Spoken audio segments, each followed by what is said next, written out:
नमस्कार मंडळी, मी श्वेता। आज आपण बोलणार आहोत एका अशा विषयावर जो आपल्या सगळ्यांच्या आयुष्यात कुठे ना कुठेतरी लपलेला असतो, तो म्हणजे पैशांच्या चुका। होय, त्या छोट्या छोट्या चुका ज्या आपल्याला मिडल क्लास म्हणजेच मध्यमवर्गीय या साखळीत कायम अडकवून ठेवतात। विषयाला सुरुवात करण्यापूर्वी तुम्ही चॅनलवर नवीन असाल तर आमच्या विचारवर्तुळ चॅनलला सबस्क्राइब करायला विसरू नका। तर मंडळी, आर्थिक निकषांवरून आपण लोकांचे लोअर मिडल क्लास आणि अप्पर क्लास अशा 3 क्लासमध्ये वर्गीकरण केले आहे।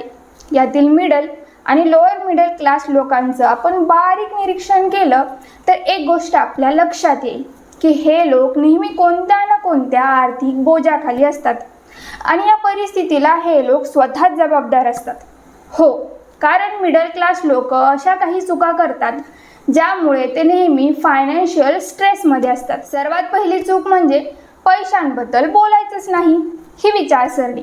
घरात पैसा येतो, जातो, खर्च होतो, पण पैशांबद्दल बोलणं म्हणजे गैर असं आपल्याला लहानपणापासूनच शिकवलं जातं। त्यामुळे आपण financial planning, investment, saving strategy याकडे कधीच लक्ष देत नाही। पैसे कसे वाढवायचे यावर विचार न करता जितकं मिळाले त्यात निभावून न्यायचं असं आपण समजतो।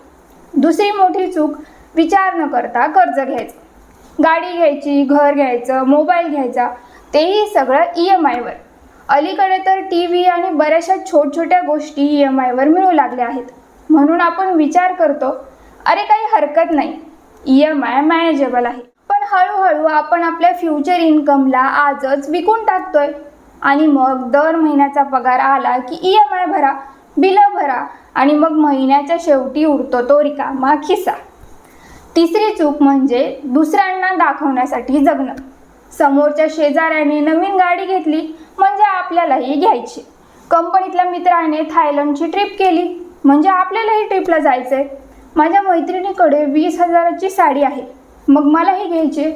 आणि यापेक्षाही मोठी गोष्ट जिथे मिडल क्लास लोक सर्वात जास्त दिखावा करतात ते म्हणजे लग्न, बर्थडे सेलिब्रेशन सारखे कार्यक्रम। भलं मोठं कर्ज काढून, शेतजमिनी, घरातले दागिने गहाण ठेवून मोठी लग्न करतात लोक। असं करत करत आपण स्टेटस मेंटेनन्स ट्रॅपमध्ये अडकतो। मग याचे परिणाम काय होतात तर सेव्हिंग कमी आणि स्ट्रेस जास्त। आता चौथी चूक, इन्व्हेस्टमेंट न करणं।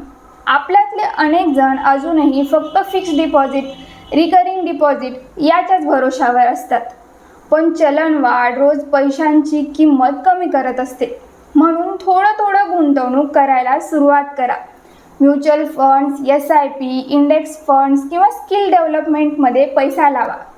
थोडक्यात, पैसा जर काम करत नसेल तर तुम्ही आयुष्यभर पैशासाठी काम करत राहाल। तर मित्रांनो, मी सांगितलेल्या माहितीवरून एकंदरीत मला इतकंच सांगायचं आहे की मध्यमवर्गीय होण्यात काही चुकीचं नाही, पण कायम तिथेच अडकून राहणं हीच खरी चूक आहे।